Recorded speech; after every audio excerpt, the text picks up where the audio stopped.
बिस्मिल्लाहिर्रहमानिर्रहीम। अस्सलाम वालेकुम मेरे प्यारे बहन भाइयों, कैसे हैं आप सब। उम्मीद करता हूँ कि मेरे तमाम बहन भाई खैरियत से होंगे और अल्लाह ताला से दुआ है कि अल्लाह ताला मेरे तमाम बहन भाइयों को अपने हिफ्ज़ व ईमान में रखे। अल्लाह ताला की रहमत करम फजल और शुक्र से आज की अपनी छोटी सी वीडियो को करते हैं आगाज़ और आप सबको कहते हैं खुशामदीद। अच्छा जी मेरे प्यारे बहन भाइयों, आज की मेरी वीडियो कुछ इस तरह की होगी कि आज कुछ बातें मैं अपनी तमाम यूट्यूब फैमिली से शेयर भी करना चाहता हूँ और क्लियर भी करना चाहता हूँ।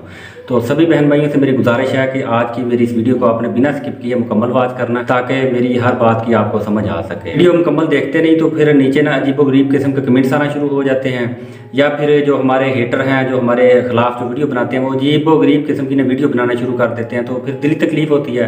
तो खासकर मेरी अपने यूट्यूबर बहन भाइयों से गुजारिश है कि बिना स्किप किए आपने मेरी वीडियो को मुकम्मल वॉच करना है। उसके बाद हमारी तरफ से आपको इजाज़त है, जिस तरह की आप मर्जी जो है ना आपका दिल करे आप वीडियो बना लें। सबसे पहले मैं बात करूंगा, पिछले दिनों मैंने अपने चैनल पर एक वीडियो अपलोड की थी जिसमें मेरे अजीज रिश्तेदार मेरे चचा के बेटे मेरे वाला साहब को उन्होंने मारा था। उनकी ना मैंने थोड़ी सी वीडियो बनाकर अपने चैनल पर अपलोड की। काफ़ी हमारे जो बहन भाई थे वो फिर नीचे मुझे कमेंट्स कर रहे थे या हमारे खिलाफ कोई वीडियो बना रहे थे कि ये अभी नया एक ड्रामा जो है ना चक नंबर 252 में शुरू हो चुका है। तो अपने यकीन करें ये कोई ड्रामा नहीं था, इतना तो कोई भी नहीं ना होता कि अपने बिल्कुल हकीकत थी। मेरा उन अपने जो चचा के मेरे बेटे हैं उनके साथ काफ़ी अरसे से मेरा तनाज़ा चल रहा है। तनाज़ा भी मैं अपने तमाम बहन भाई को बता देता हूँ। मेरा रकबा है, जब मैं आर्मी से रिटायर होकर आया था तो मैंने 1.5 एकड़ रकबा वो पेमेंट ख़रीदा था। जब मैं आर्मी से रिटायर होकर आया था तो मेरे पास कुछ पैसे थे, तो कुछ के तो मैंने अपने मकान बनवा लिए थे, बाकी जो पैसे थे वो मैंने वो ज़मीन अपनी ख़रीद ली थी उधर से। तो वो जो मेरे चचा के बेटे हैं उनके घर के साथ ही है बिल्कुल वो रकबा।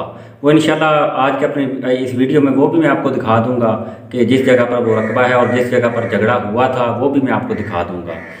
तो रकबा मैंने ख़रीद लिया, उसके बाद उन्होंने उसके ऊपर कब्ज़ा कर लिया क्योंकि वो उनके घर के बिल्कुल साथ थी। उन्होंने उनसे बात की, जो गाँव के लोग थे या हमने अपने तौर पर उनसे बात की कि यार ये आप इतना जुल्म ना करें, ये ज़मीन जो मैंने ख़रीदी है तो आप क्यों इस पर कब्ज़ा कर रहे हैं।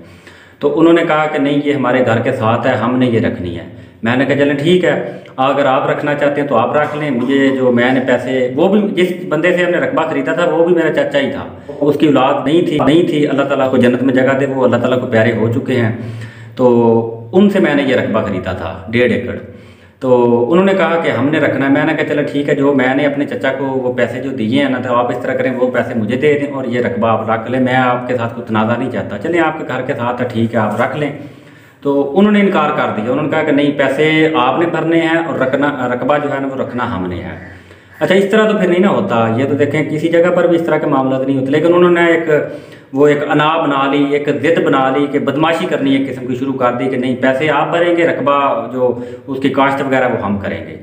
हालांकि वो सारी रजिस्ट्री मेरे नाम है, इंतकाल वगैरह सब कुछ मेरे नाम है। वो कागज़ इंशाल्लाह नेक्स्ट आगे अपनी वीडियो में अगर इंशाल्लाह आपसे शेयर भी मैं कर दूँगा। इस तरह ना उन्होंने मेरे रकबे पर कब्ज़ा कर लिया। मैंने फिर अपने गांव के लोगों से कहा, यानी कि जो मुझसे हो सकता था मैंने अपने तौर पर ना वो किया। मामू जुवैद ने भी इस मामले में काफ़ी ज़्यादा ना मेरी हेल्प की, लेकिन उनको किसी चीज़ का असर ना हुआ। उन्होंने कहा कि नहीं बस ठीक है, अभी कब्ज़ा हमारा है, आपसे जो होता है आप कर लें, लेकर आप दिखाएं कब्ज़ा आप कैसे ले सकते हैं हमसे।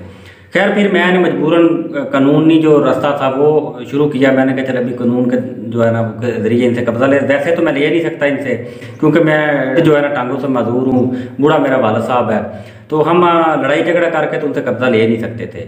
तो फिर मैंने ना कानूनी तरीके से उनसे कब्ज़ा लेने की कोशिश की और यकीन करें तकरीबन 4 साल हो गए हैं, अभी तक कब्ज़ा उनके पास ही है। कब्ज़ा वो बिल्कुल नहीं मुझे दे रहे, ज़मीन मेरे नाम है, इंतकाल जो रजिस्ट्री वगैरह होती है वो सारा कुछ मेरे नाम है, लेकिन जो काश्त वगैरह है वही वो कर रहे हैं सारी। तो कानूनी तरीके से लेने की कोशिश की, लेकिन कानून भी पाकिस्तान का इस तरह का है कि खैर ये बात मैं नहीं कहूँगा, कानून तो पाकिस्तान का ठीक है लेकिन जो अदारे हैं ना हमारे वो उनका लई आफत है। जो कुछ 4 पैसे देता है उसका वो काम कर देते हैं, जिसके पास पैसे नहीं होते उसको धक्के ही होते हैं बस। और यकीन करें 4 साल हो गए हैं, बल्कि अभी 5वां साल शुरू हो चुका है, धक्के ही हैं मेरे लिए। वो सबसे पहले जो कहानी बहरहाल उसने जो मेरे वाला साहब को उन्होंने मारा था उसकी मैंने एप्लीकेशन सबमिट कर दी थी अपने जो थाना हमारा मुतलका थाना फतेहपुरा उसमें। तो अल्लाह ताला खैर करे, 1-2 दिन तक मुझे उम्मीद है कि वो मेडिकल जो एक डॉक्टर साहब ने एक मेडिकल बनाना था अबू को जो मारा था उन्होंने, वो मेडिकल उनका जो है वो इंशाल्लाह बन जाएगा। तो मुझे उम्मीद बड़ी है कि 1-2 दिन तक इंशाल्लाह FIR हो जाएगी। और एक और बात मैं अपने तमाम बहन भाई को बताता चलूँ कि उसमें मैंने जब वीडियो अपलोड की थी तो हमारे कुछ बहन भाई जो आउट कंट्री से थे उन्होंने भी वीडियो देखी तो उन्होंने माशाल्लाह मुझे काफ़ी सपोर्ट किया कानूनी लिहाज से। जैसे वो उन्होंने मेरे अपने उनके कुछ सोर्स थे तो माशाल्लाह उन्होंने थाने के अंदर भी आगे पीछे उनके कुछ तलकात थे तो उन्होंने ना माशाल्लाह मुझे काफ़ी सपोर्ट किया। तो उन बहन भाइयों का भी बहुत बहुत शुक्रिया और मुझे उम्मीद बहुत है इंशाल्लाह 1-2 दिन तक ये FIR हो जाएगी और वो भी इंशाल्लाह मैं आपके साथ वो शेयर करूँगा इंशाल्लाह अल्लाह ने ज़िंदगी की तो एक और मैं बात अपने तमाम यूट्यूब फैमिली से करना चाहता हूँ कि अगर कोई बहन भाई मुझे देख रहा है, मुझे सुन रहा है, कोई सरकारी मुलाजम पाकिस्तान का, तो मेरी आपसे गुजारिश है कि काइंडली मेरे ने थोड़ी सी हेल्प करें।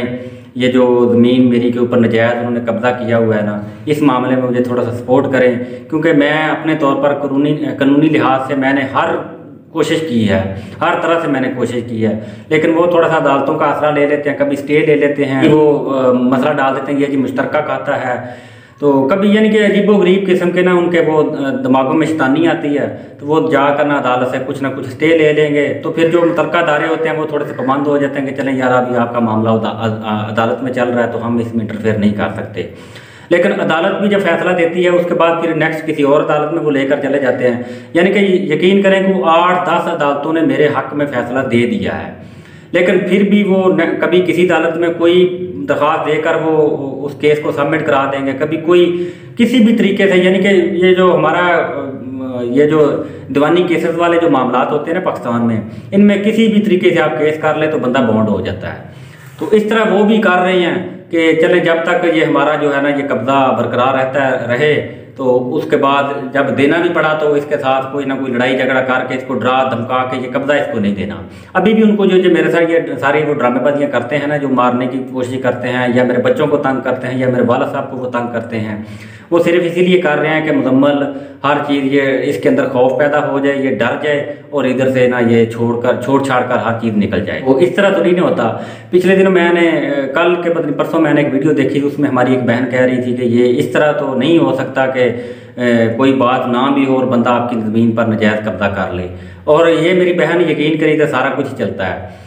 मैं आपको सारे जो सबूत हैं, जो कागजात हैं मेरे पास ज़मीन के, वो भी मैं आपको दिखा सकता हूँ। जो अदालतों ने मेरे हक़ में फ़ैसले दिए हैं वो भी मैं आपको दिखा सकता हूँ। जो मैंने FIR उनके ऊपर करवाई हुई हैं वो भी मैं आपको दिखा सकता हूँ और इंशाल्लाह मैं दिखाऊँगा भी आपको, क्योंकि मेरा सिर्फ़ और सिर्फ मकसद ये है वीडियो बनाने का भी और आप लोगों से शेयर करने का भी, क्योंकि मैं अपने तौर पर कोशिश कर करके ये ज़मीन लेने की मैं थक गया हूँ। मेरे छोटे छोटे बच्चे हैं, बूढ़े मेरे वालिद साहब हैं, मेरे भी जो रिज़्क़ हलाल है ना जो मैं कमाता हूँ, यकीन करें सारा इस साइड पर ही मेरा जा रहा है। तो अभी मेरी भी बस हो चुकी है। तो वीडियो बनाने का मकसद सिर्फ़ और सिर्फ मेरा ये होता है कि कुछ बहन भाई जिनके तल्लकात हैं या जो सरकारी मुलाजम हैं पाकिस्तान में या जिनके कुछ सोर्सेज हैं वो मुझे सपोर्ट करें और मेरी जो ज़मीन उनके नीचे है ना वो मुझे दे कर दें। तो बस यही मेरी एक रिक्वेस्ट थी, यही मैं बातें जो कुछ अपनी बहन भाइयों से शेयर भी करना चाहता हूँ। तो काइंडली जो भी मेरे बहन भाई इस सरकारी मुलाजम हैं मेरी थोड़ी सी सपोर्ट करें, जैसे भी वो कर सकते हैं ना, एक कानूनी मामलात में मुझे थोड़ा सा सपोर्ट करें। बाकी जो डॉक्यूमेंट हैं वो मैं सारे आपको प्रोवाइड करूंगा, जो सबूत है मेरे पास वो इंशाल्लाह मैं सारे आपको दूंगा।